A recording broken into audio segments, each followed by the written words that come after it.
Welcome to my office. There are three things I want to talk about today. One is remote work, the second is the WELL building standard, and the third is what the next iteration of the commercial real estate industry might look like. About 14% of the American workforce works remotely right now, and that number is going to 20% in 2025.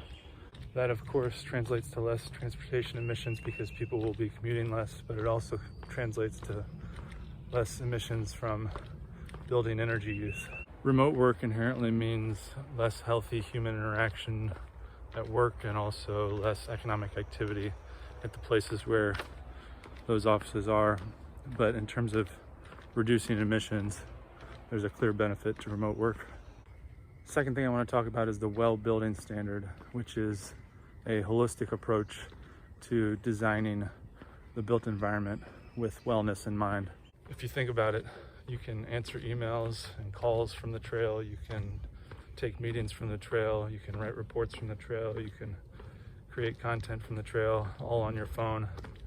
So the future of the office will look more like a park than it will a building. The last thing I want to talk about is what the next iteration of the commercial real estate industry might look like. For some building types, like logistics and industrial facilities, there might not be much change, but for offices, hospitals, school buildings, those building types are going to transform to look more like what the WELL building standard is advocating for. And because so many more people are working remotely, there will be a lot of offices that become obsolete. And the question will be, do we tear those down or do they turn them into something else? And if we turn them into something else, what is that something else? Well, here's an idea. Turn it back into nature. We could also use it for urban farming. We could turn them into art museums or local art installations that are free to walk through, just public meeting spaces.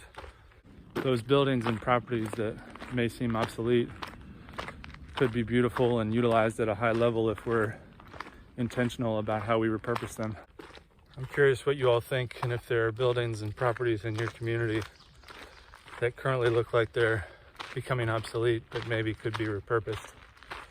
Let me know what you think in the comments, and I'll see you next time. Check this out, there's a guy kayaking in my office.